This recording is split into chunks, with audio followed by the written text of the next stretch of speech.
nearly there, nearly there now. Are you relieved that these videos are nearly over? If you have watched every one, then I can only say a massive thank you. I think we have a lovely little community here at Meanwhilest Towers now. That's probably the most positive thing to have come out of this whole venture for me. We got some nice people here. That's all that matters. Anyway, what a treat we have today, as you can watch along as I edit a years old landscape image. It's so old, in fact, it was shot with my Fujifilm GFX 50R and the 23mm f4 wide-angle prime way back in November of 2020. Yeah, remember back that far. Anyway, apologies at resurrecting an old image. I mean, I was hoping to get out and shoot a new picture to look at, but you know, life's got in the way. It was shot at our paradise in the Upper Swansea Valley and was very much a spur of the moment grab. I had gone to the top of the road there to shoot a panorama, but that didn't work out. And on the way back down, I saw this fiery sunset and had literally minutes, honestly, now to find a nice composition. Now, I am very happy with this image. So happy, in fact, it won 2020's Image of the Year award. And a link above to this year's video if you haven't seen that. Anyway, since it was shot, Adobe's Lightroom has come a long way, as have, hopefully a little bit at least, my editing skills. Anyway, without any further ado, let's hop on the old M2 Pro Mac Mini and find out, is it? Right, here we are then, on the old Mac and in the old Adobe Lightroom Classic. Right, here's the image I shot that day. It was all a bit of a rush, as I said, but it is what it is, and here we are. Right then, I'm not going to worry about these vignetted out areas caused by stacking probably 3 filters, an ND, a grad and a polarizer.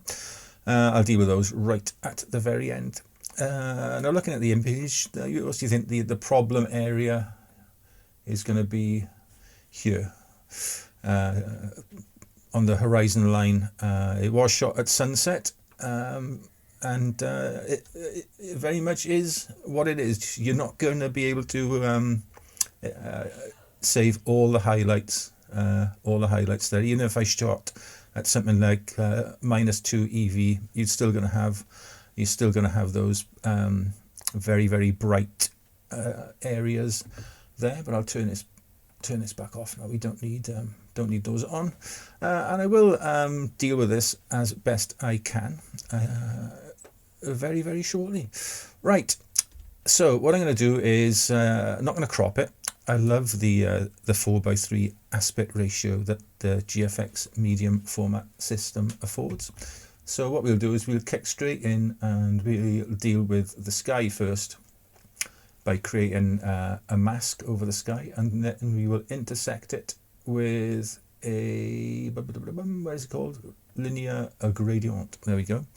And I'm going to pull this down pretty much in line with the hill there, and I'll deal with these extra shadowy areas after.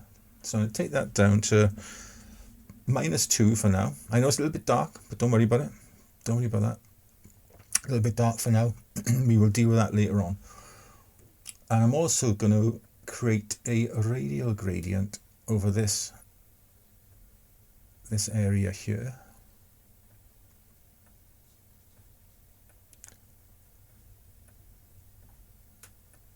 But I'm not going to do what you think I would do, which is, you know, drag exposure, you know, all the way down and do that. 'Cause that's just ridiculous. What I'm going to do is reduce texture a little bit to about, say, -30 or thereabouts. Yeah, reduce clarity a little to about -15, and even dehaze, bring that down to about -10. Oh, I've lost the clarity now. I must have double clicked on that. There you go. next time you're out shooting straight into the sun with a horizon, have a look at it, and this is what you're going to see. You're not going to see artificially, exposed details. You are going to see a very, very bright area because it's the sun and it's setting. Right, let's go back to mask 1, and I'm going to warm it up just a tad because it was sunset, so it is going to be warm, and I'll probably do the same for that little very, very bright area there. There we go. That's the sky dealt with for now. Okay, for now, don't worry about it. Might be we might be brightening this back up a little bit later on. Who knows? Maybe not. Eh? Right then, we're going to deal with the land next. So to do that, I'm going to create a new mask. Select the sky, and I'm going to invert it. So now the land is selected. And what we will do here now then is increase the shadows quite a lot. In fact, I'm going to go all the way up to 100, and I might even lift the exposure a tad, say a third of a stop. Where's that? 0.35. Third of a stop. There we go. That's nice, and that's now nice and detailed, and we haven't got to worry about where the linear gradient cut across here now and shaded out that area. Okay, that's the overall exposure of the land dealt with. Now I'm going to deal with some localized areas where I want to create some warmth in the reflection. So I'll do it from top. There's three areas. I'm going to do it there, and there. So I'm going to do this by way of radial gradients. So very first one is a very small one. It's going to go there, and I'm going to warm that area up, not too much, about 40. Another radial gradient covering this area here. Again, we will warm that up a touch, about 30. It's a bigger area. And another one, the last one, will go just on here. And we'll warm that up a touch again to around about 30. There we are, and that is nicely warmed up these areas of like reflected light, reflecting the warm fuzzy glow of a Swansea Valley sunset. There we are. Right then, that's looking quite nice already, isn't it? That's all right. So what I'm going to do now is deal with this water area here, and we'll do that by way of a brush. So I'm just going to brush in this area here where the water is cascading down. I'm going to play with texture and clarity. So if I increase the texture and then or decrease it, that's the effect I'm going to go for. It's round about 50. So with plenty of detail retained in that flowing water, and I'll go to around about 20 on clarity as well. And I think that now looks rather nice. That looks rather nice there, doesn't it? Okay, I'm going to put some detail and clarity into this area here. This sort of like, it's not a wall, but like a natural riverbank.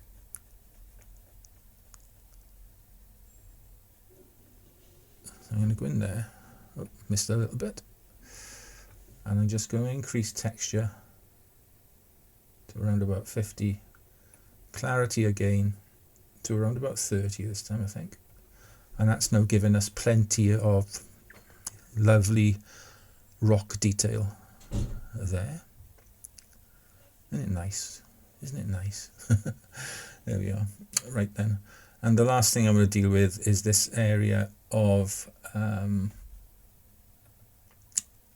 grass down here.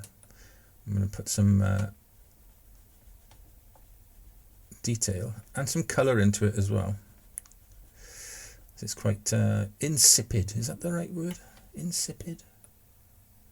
It's a little bit bland, isn't it, at the moment? But it needs to be a bit more colourful. There we are. Not that much. Around about 30, I would say, on the saturation. Just to kind of like draw your eye in to this lovely flowing water. Then you follow it up where the cascade goes. Up to there, around the corner. Back round there. That's almost like a glorified S-curve, isn't it? A double S-curve. There we are, yeah. And up to the setting sun. Right. Let's go back now then and have a look at the very first thing we did. And bring that down to about 1.5 stops. There we go. 1.5 stops of exposure reduction. Let's have a look. I think that looks quite nice. What do you reckon? Anyway, let's now deal with these areas. And you can see why I wanted to wait, because this one's almost gone anyway altogether. But there's and this one down here. But there's a few little things you want to deal with. So we'll go to the remove tool and click on the clone one. So you'll click on that area there. There we are, it looks alright. Again, we'll do that there. And a darkish area. There we go. Down here.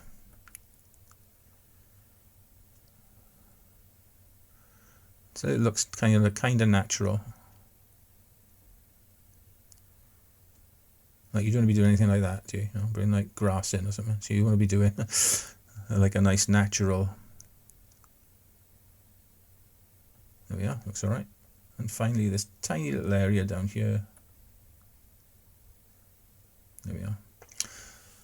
And that, dear friends, is that image processed. Let me know what you think. Would you have done anything differently? I know this area might offend some, but as I said, you go and, well, don't look directly into a setting sun because you burn your eyes, but next time you're at like a mountainous sunset, have a look at the horizon. You're not going to see a great deal of detail because this bright area here is lighting up all this lovely cloud above it. So you're not going to see a great amount of detail. At the end of the day, this is like a burning ball of fire.